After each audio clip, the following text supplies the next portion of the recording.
어, 신앙생활을 이렇게 하면 할수록 제가 더 느끼게 되는 것은 하나님께서 저를 또 우리를 태초에 택하시고 또 때가 돼서 부르시고 이 하나님의 자녀로 부르심에는 이유가 있다는 것, 목적이 있다는 것을 너무나도 피부적으로 또 이렇게 체험적으로 깨닫게 되는데요. 오늘 저와 여러분들 하나님께서 하나님 자녀로 선택하시고 부르신 데는 분명한 이유가 있고 목적이 있음을 여러분 날마다 인지하며 살아내기를 주의로 축복합니다. 오늘 그런 관점으로 오늘 말씀을 좀 봤으면 좋겠는데요. 에베소 1장 우리가 13절 14절을 읽었는데 사실 3절부터 14절까지 말씀을 정리하면 두 가지 질문으로 요약을 할 수 있는데 첫 번째 질문은 어떻게라는 질문입니다. 우리를 어떻게 하나님께서 하나님의 백성으로 삼아 주셨지? 또 어떻게 우리가 구원받았지? 어떻게 우리가 하나님의 은혜를 누리고 있지? 이런 어떻게란 질문을 우리가 가지고 요약할 수 있다고 하면 두 번째 왜라는 질문이죠. 어떻게 구원해 주셨는가라는 것을 가지고 왜 구원해 주셨지? 왜 은혜를 주시지? 내가 왜 하나님의 백성이 되었지? 라는 그런 두 가지 질문이 오늘 본문을 통해서 요약할 수 있는데 사실 어떻게 관련된 질문은 이 구원의 감격과 그 다음에 기쁨과 연결될 수 있습니다. 그런가 하면 왜라는 질문은 구원받은 자가 이제는 왜 구원해지는가를 깨닫고 그것을 사명과 이제 연결되어서 생각할 수가 있겠는데요. 우리가 신앙생활하면서 이 두 가지 조화가 너무 필요합니다. 어떻게 구원받았는지, 왜 구원해 주셨는지, 이 어떻게와 왜의 두 가지 조화가 진짜 중요한데요. 우리가 신앙생활하면서 자칫 이 구원의 기쁨과 감격, 그래서 이 가슴 벅찬 것은 많이 있는데 가슴 벅찬 것으로 끝날 때가 많이 있습니다. 여러분, 우리가 구원받은 그 기쁨과 가슴 벅찬 그 즐거움을 거기서 끝내기를 주님은 원하시는 것이 아니라 그것이 우리 삶 속에서 하나님의 목적대로 살아내기를 원하신다는 것이죠. 오늘 에베소 1장 우리가 13절 14절 말씀을 읽었는데 사실은 이제 삼위 하나님의 구원 역사를 쭉 이제 3절부터 14절까지 하고 있는데요. 여러분 그 4절부터 5절까지 쭉 말씀 보면 하나님께서 어떻게 구원을 위해서 일하셨는가를 말씀하고 있죠. 그리고는 왜 구원했는가를 이제 6절에서 대답하시며 마무리 짓고 있는데 6절 말씀을 한번 같이 읽어볼까요? 시작. 이는 그가 사랑하신 자 안에서 우리에게 거저 주시는 바 그의 은혜의 영광을 찬송하게 하려는 것이라. 아멘.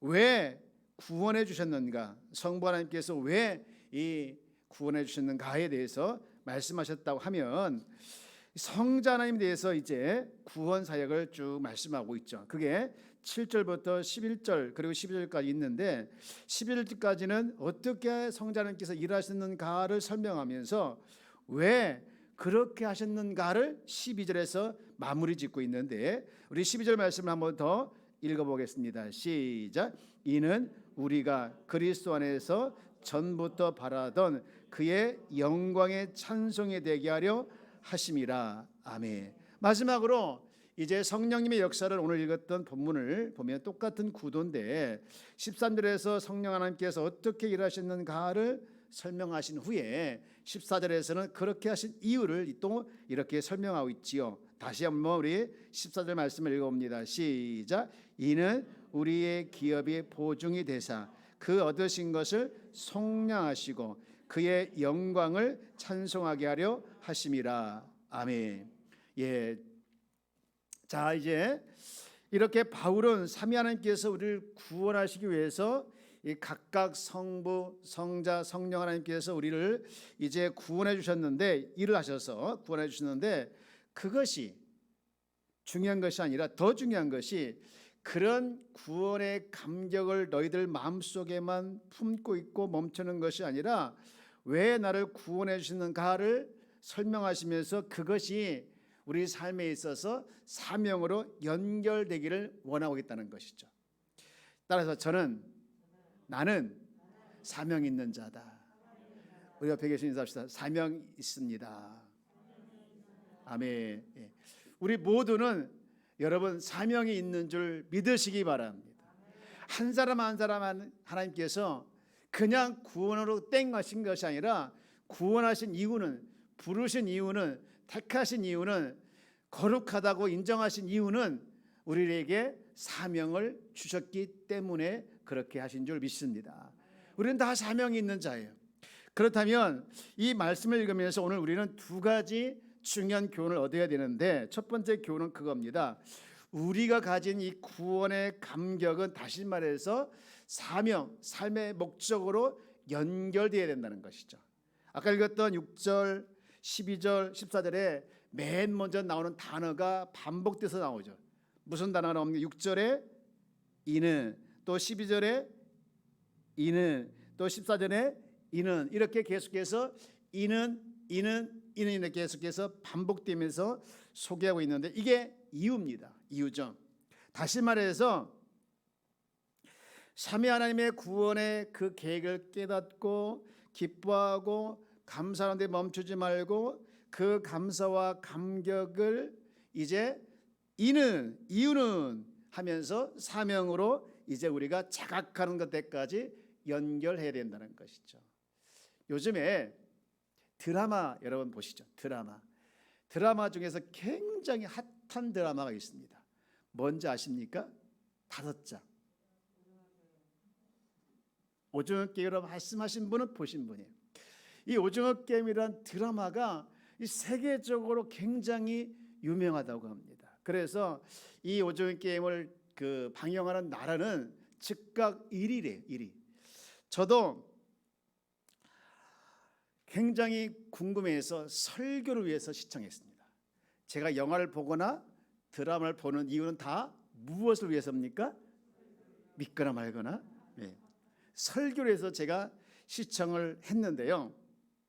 그런데 보는 내내 사실 제 한쪽에 불편한 것이 하나 있었습니다. 물론 그 드라마 안에서 주는 교훈도 또 재미도 메시지도 많이 있었습니다. 번선징악이라든가 또 물질 만능의 폐해라든가 인간의 존엄이라든가 생명의 소중함이라든가 많은 것들을 가르쳐주고 있고 교훈하고 있고 메시지가 있어요. 하지만 이 목사의 입장에서 봤을 때 굉장히 불편했던 것 중에 하나가 뭐냐? 기독교의 감정이 반감정이라는 것이죠. 물론 그 드라마가 이렇게 기사를 보니 10년 동안 준비해 왔더라고요. 물론 10년 동안 준비하면서 기독교에 대한 어떤 감정이 많이 변화됐겠지만 그러나 여전히 부정적인 것이 큰데 그 드라마 안에서 풍기는 기독교에 대한 생각이 굉장히 부정적이었다는 것이죠. 기도하는 사람이라든가 또 목사의 딸로 등장하는 사람이라든가 마지막에 이제 소개되는 전도하는 사람이라든가 이런 사람들의 모습 보면서 정말 제가 한쪽으로는 굉장히 불편하게 느꼈습니다. 제 마음에 이렇게 느껴지는 것은 우리 사회가 가지고 있는 기독교에 대한 생각이 이렇지 않을까라는 것을 하게 되면서 굉장히 아팠는데요.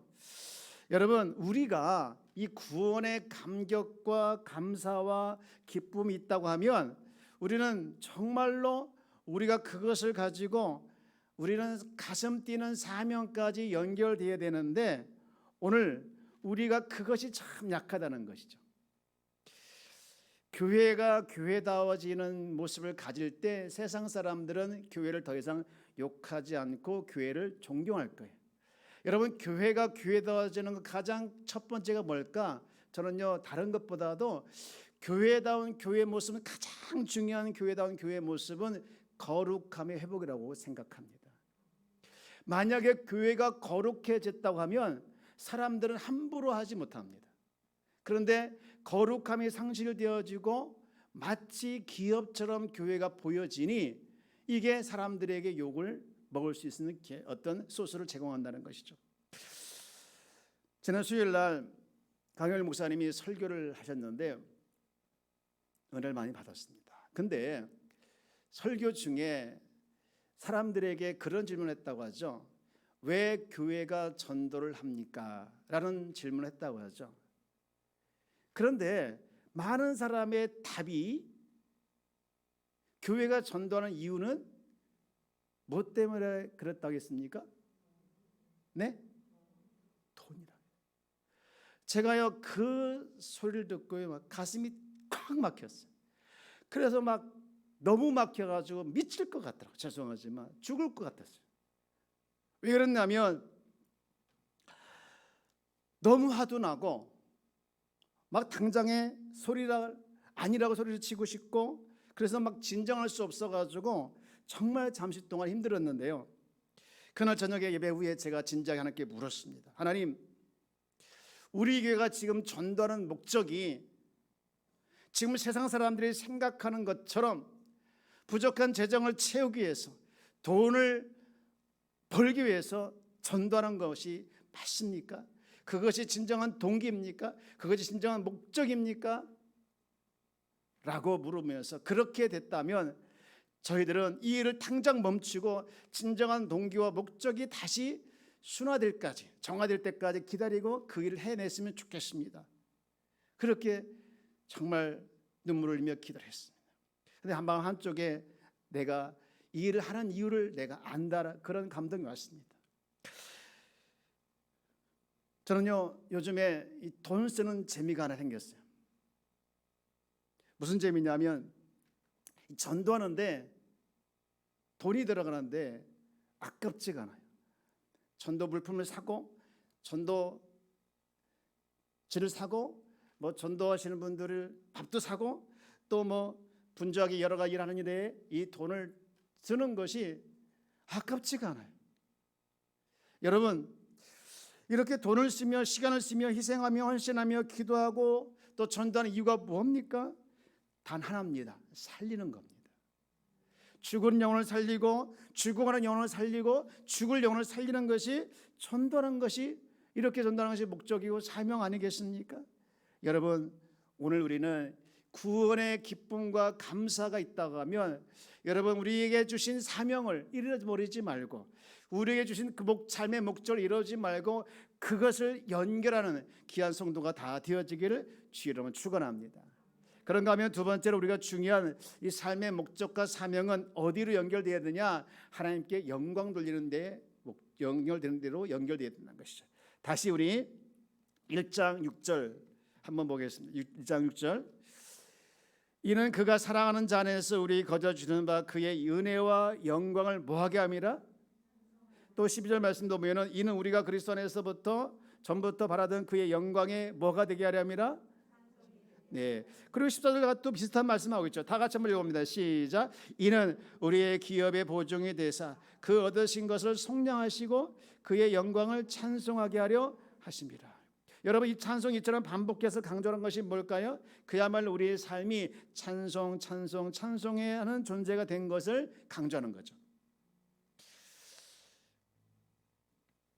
소요른 문답이라는 책이 있는데 그 책의 첫 번째 질문이 그거죠. 사람이 되어야 되는 목적이 뭐냐? 라는 질문의 답은 이겁니다. 그것은 하나님을 영화롭게 하고 또 하나님으로 말미암아 영원토록 출구하는 것이다. 여러분 그 말씀이 딱 에베소 1장 말씀과 같은데요. 여러분 인생의 진정한 목적이 뭐냐? 자발적으로 누군가 시켜서 아니면 두려워서 죽을 것 같아서가 아니라 자발적으로 하나님을 즐거워하고 기뻐하는 것 그리고 그분을 영화롭게 하는 것 이것이 우리의 삶의 목적이라는 것이죠. 오늘 말씀 한 군데 볼게요. 이사야 43장 7절 말씀을 보겠습니다. 자 뭐라고 하고 있는지 다 함께 말씀의 뜻을 생각하면서 한번 같이 읽어볼까요? 시작.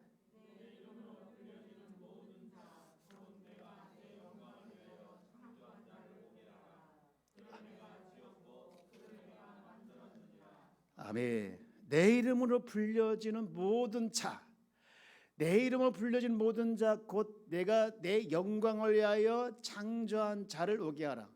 그를 내가 지었고 그를 내가 만들었느니라. 하나님께서 만드신 목적이 하나님께서 지으신 목적이 무엇을 위해서 창조했다고 했고 무엇을 위해서 지었다고 말씀하고 있습니까? 하나님의 영광을 위해서. 그렇다면 여기서 하나님의 영광이란 건 대체 뭐냐? 우리가 하나님께 영광 올립니다. 하나님께 영광 올립니다라고 했을 때 그 영광이 뭐냐? 중요한 그 말씀이 하나 있는데 누가복음 2장 14절 말씀인데, 예수님께서 이 땅에 오셨을 때 하나님께 하신 말, 지극히 높은 곳에서 하나님께 영광이요 땅에서는 하나님의 기뻐하신 자들의 평화로다 하니라. 여러분, 우리가 하나님의 영광을 제대로 구현해내고 우리가 제대로 나타내기 위해서는 이 말씀을 우리가 가지고 생각해야 되는데 다른 게 아닙니다. 우리가 하나님의 영광을 구현해내는 것은 위로부터 하나님께 영광을 돌릴 뿐만 아니라 땅에 있는 사람들에게 적은 것이지만 그들에게 평화를 끼치는 것, 이것이 바로 하나님께 영광을 돌리는 거라는 것이죠. 그래서 마태복음 5장 16절에 중요한 말씀을 하고 있는데 이렇게 말씀하고 있죠. 이 마태복음 5장은 산상수훈의 말씀 중에 하나인데 여러분 이렇게 말씀하고 있죠. 다 한번 읽읍시다. 시작. 이같이 사람 앞에 비치게 하여 그들로 너의 착한 행실을 보고 하늘에 계신 너희 아버지께 영광을 돌리게 하라. 너의 무엇을 보고 하나님께 영광을 돌리게 했습니까? 착한 행실을 보고. 그렇습니다. 우리가 하나님께 영광, 하나님의 영광을 했을 때 하나님께 높여드리는 것뿐만 아니라 우리의 작은 노력을 통해서, 우리의 작은 행실을 통해서 사람들에게 기쁨이 되게 하고 평화를 일으키는 그것을 통해서 결국엔 누가 영광 받는 겁니까? 하나님 아버지가 영광을 받는다는 것이죠. 이렇게 우리가 하나님께 영광을 돌리는 자에게 하나님께 두 가지 축복을 주시는데 첫 번째 축복은요, 그겁니다. 다른 것이 아니라 우리에게 첫 번째 축복은 외적인 능력을 주신다. 잘 한번 따라서 능력을 주신다. 뭘 주십니까? 능력을 주시는 거예요. 우리가 잘 알고 있는 다윗이 누구와 싸우죠? 골리앗과 싸우죠. 그 골리앗과 싸웠을 때 우리가 상식적으로 생각하면 백전백패예요. 그러나 우리가 알고 있는 결과 뻔하지 않습니까? 알고 다 아잖아요.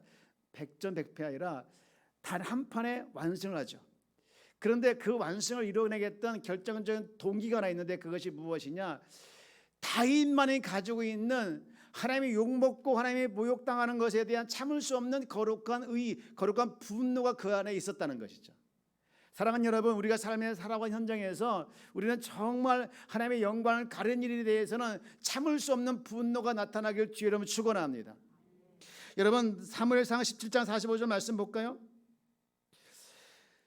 다윗이 너무나도 화가 나서 이렇게 말하고 있죠. 다 함께 읽어봅니다. 시작. 다윗이 블레셋 사람이 이르되 너는 칼과 창과 단차로 내게 나오거니와 나는 만군의 여호와 이름 곧 내가 모욕하는 이스라엘 군대의 하나님의 이름으로.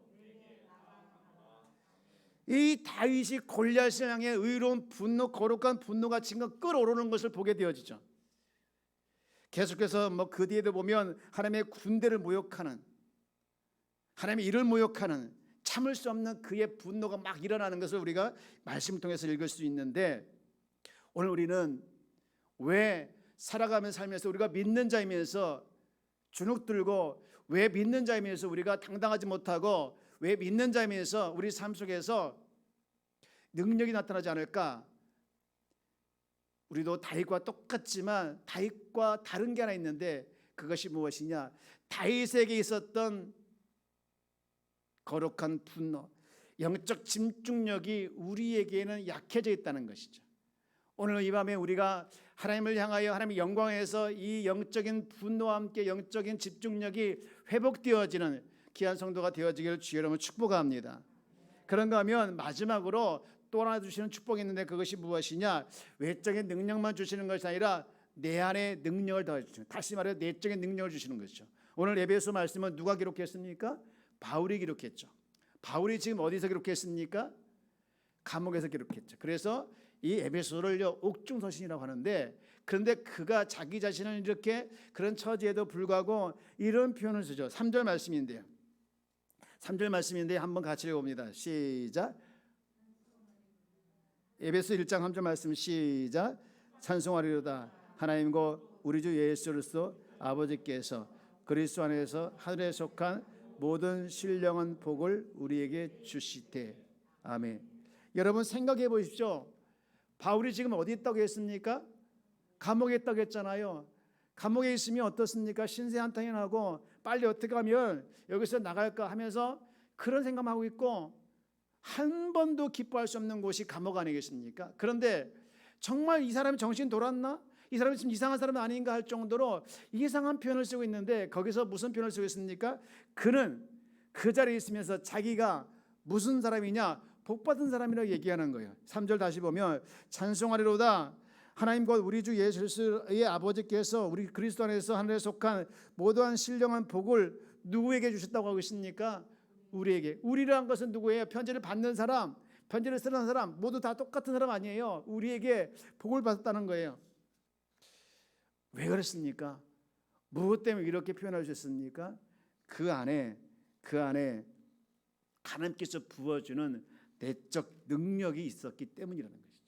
오늘도 우리 이 능력을 구하기를 주의 이름으로 축복합니다.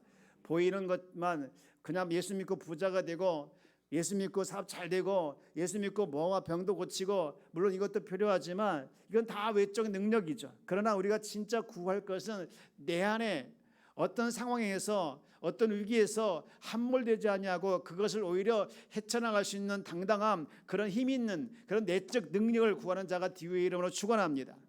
많은 사람들이 위기 앞에서 힘을 잃어요. 많은 사람들이 문제 앞에서 주눅들어요. 많은 사람들이 큰 문제 앞에서 정말로 언제 내 모습이 이랬었나 했을 정도로 막 죽어지고 낮아지는 이유가 무엇입니까? 그 안에 있는 내적 능력이 죽어갔기 때문에 그런 거예요. 오늘 여러분 삶 속에서 다시 한번 내적 능력이 회복되길 주의 여러분 축복합니다. 보이는 것이 능력이 전부가 아니라는 것을 우리가 기억하면서 여러분 안에 분명히 하나님께서 부어주신 그 내적 능력을 회복하심으로 말미암아 여러분 삶 속에서 어떤 위기 속에서, 심지어는 바울이 갇혀있는 감옥 같은 상황이 날지라도 그곳에 함몰되지 않기를 주의 이름으로 축원합니다. 오늘 많은 분들이 죽겠다고 합니다. 심지어는 죽고 싶은 마음이 든다고 합니다. 여러분, 죽고 싶은 마음이 든다는 그 상황 속에서 이길 수 있는 강력한 힘의 동기가 무엇일까요? 내적인 능력인 줄 믿습니다. 하나님께서 부어주는, 하늘부터 내려오는 그 내적 능력이 내 안에 강하게 있음을 우리가 인지하고 의식하고 나갈 때 어떤 상황에서 함몰되지 않냐고 살아내는 성도가 될 줄 믿습니다. 이제 말씀을 마치고자 합니다. 오늘 우리는 구원의 감격과 기쁨의 또 그런 것에 우리가 맛보아 아는 것에만 머물러 있으려고 하는 삶이 많이 있습니다. 이것은 신앙의 균형에서 한쪽만 찾아라. 여러분, 팔이 한쪽 또 한쪽이지 않습니까? 두 팔이 있을 때 건강한 사람인 것처럼 한 팔인 이 구원의 감격뿐만 아니라 이 팔과 함께 또 하나의 팔, 다시 말해 사명으로 연결되어져서 우리는 하나님께서 나를 구원해 주시고 나를 살려주시고 나를 택하신 것은 반드시 이유와 또 목적과 사명이 있어서 그렇게 했다는 걸 우리가 기억하며 한순간도 사명을 잃지 않기를 주의 이름으로 축복합니다. 제가요, 어느 목사님이 오래전에 설교했던 설교 중에 기억이 아직도 남는 게 하나 있습니다. 여러분, 얼마나 소리가 컸던지 아직도 째랑째랑한데, 여러분, 그때 제가 졸다 깜짝 놀랐어요. 여러분, 사명 있는 자는 절대로 죽지 않습니다. 그러더라는 거예요. 제가 그게 처음에 무슨 말인가 했어요. 그래서 그 다음에 설명할 때 사명이 있는 자는 그 사명 이룰 때까지 하나님께서 살려주시기 때문에, 하나님께서 붙들으시기 때문에 그 사람을 향하면 사명을 다 이룰 때까지 절대로 죽지 않게 할게 하니까 그 사람은 절대 죽지 않는다는 거예요. 여러분, 이 사실을 믿으시기 바랍니다. 여러분, 우리는 무슨 말을 기억해야 돼요? 무슨 말을 기억해야 되냐? 사명을 감당하지 못할 때 촛대를 옮기신다는 말씀. 제 아는 친구 목사님 중에 하나, 같이 공부했던 목사님 중에 하나, 김석균 목사님이라는 분 계세요. 여러분 아시죠? 사랑의 종소리, 그 작사를 했던 목사님인데, 그분이 저한테 한 말이더라. 제가 지금 이렇게 주의 종으로 또는 이제 찬양 사역자로 쓰임을 받고 있지만 이 사명을 감당하지 못할 때 내가 가장 두려운 것 중에 하나가 그거다. 내게 주신 사명의 촛대를 옮기실 것을 두려워한다. 사랑하는 여러분, 우리는 집사로서, 권사로서, 또 때로는 장로로서, 또 성도로서, 또 여러 가지 사명을 우리에게 하나님께 주셨습니다. 하나님은요, 우리가 사명을 잘 감당하기를 원하고 있고 그렇게 감당할 수 있도록 능력을 부어주셨습니다. 12 제자에게도 그냥 내보낸 것이 아니라 능력을 주운 다음에 그들을 내보냈습니다. 여러분, 하나님께서 우리에게도 능력을 부어주신 줄 믿습니다. 외적 능력뿐만 아니라 내적 능력과 주어진 걸 기억하며 여러분, 주의 자녀답게 빛과 소금의 역할을 감당해내고 또 거룩함을 회복해서 어떤 누구도 교회로 무시하지 않고 성도를 무시하지 않고 정말 두려워하는 그런 삶이 일어나는 우리 모든 성도가, 우리 교회가 되어지기를 주의 이름으로 축원합니다. 기도하겠습니다.